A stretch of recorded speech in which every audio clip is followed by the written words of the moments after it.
आज के टॉपिक है विचार से मुक्ति क्यों जरूरी। 1, 2, 3 स्टार्ट।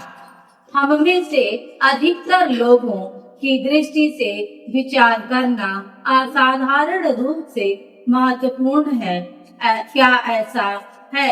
विचार का मर्यादित महत्व अवश्य है, पर विचार उसे नहीं खोज सकता जो उसकी निर्मित नहीं है। विचार ज्ञात का परिणाम है।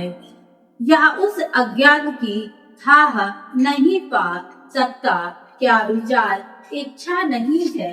चाहे यह भौतिक आवश्यकताओं की इच्छा हो या उच्चतम आध्यात्मिक लक्ष्य की। यहाँ हम प्रयोगशाला में कार्यरत वैज्ञानिक या किसी तल्लीन गणतज्ञ के विचार की चर्चा नहीं कर रहे हैं, बल्कि हम उस विचार की बात कर रहे हैं जो हमारे दैनंदिन जीवन संबंधों और प्रतिक्रियाओं में काम करता है।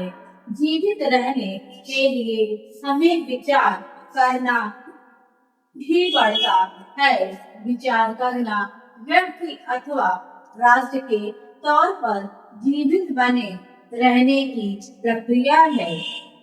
विचार करना जो कि इच्छा है, अपने निम्नतम और श्रेष्ठतम रूप में सदा ही स्वयं को सीमाबद्ध संस्कारित करने वाला होता है। चाहे हम ब्रह्मांड का विचार करें, अपने पड़ोसी का करें, स्वयं का विचार करें या ईश्वर का, हमारी समस्त विचारणा सीमित संस्कारबद्ध होती है कि नहीं?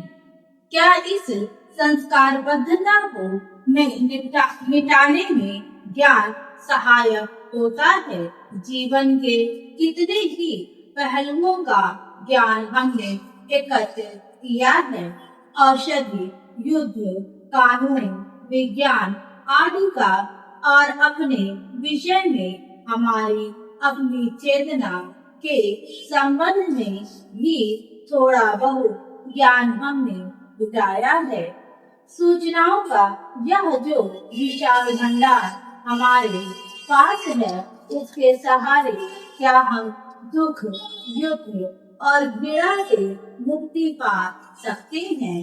क्या अभिज्ञान हमें मुक्त कर देगा?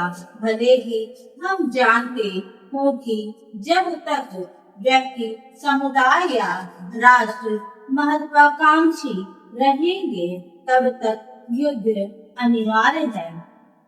फिर भी हम युद्ध की ओर ले जाने वाले मार्गों पर बढ़ते रहते हैं। क्या उस केंद्र का जो वैमनस्य और घृणा को जन्म देता है, ज्ञान द्वारा आमूल रूपांतरण किया जा सकता है? प्रेम घृणा का विपरीत नहीं है। यदि ज्ञान के माध्यम से घृणा को प्रेम में परिवर्तित किया जाता है, तो यह प्रेम है कि नहीं? विचार संकल्प द्वारा लाया गया यह परिवर्तन प्रेम नहीं है, अपितु स्व संरक्षण करने की एक और सहूलियत भर है। जो हो चुका है उसका प्रत्युत्तर है विचार। मन अतीत का समय का परिणाम है। विचार कई बीते कल की उत्पत्ति है। जब विचार स्वयं को बदलना चाह रहा है, यह या वह होने अथवा ना होने की कोशिश में है, तब यह एक भिन्न नाम देकर केवल अपना की स्वातंत्र्य कायम कर रहा है। विचार जो कि ज्ञान की उत्पत्ति है, यह कभी अज्ञात का अनुभव नहीं कर सकता।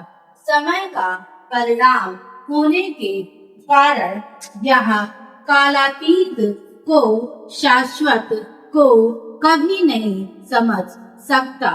जो वास्तविक है, यथार्थ है, उसके अस्तित्व में आने के लिए विचार का समापन जरूरी है। विचार चूंकि ज्ञात की उत्पत्ति है, यह कभी अज्ञात का अनुभव नहीं कर सकता। समय का परिणाम होने के कारण यह कालातीत को शाश्वत को कभी नहीं समझ सकता।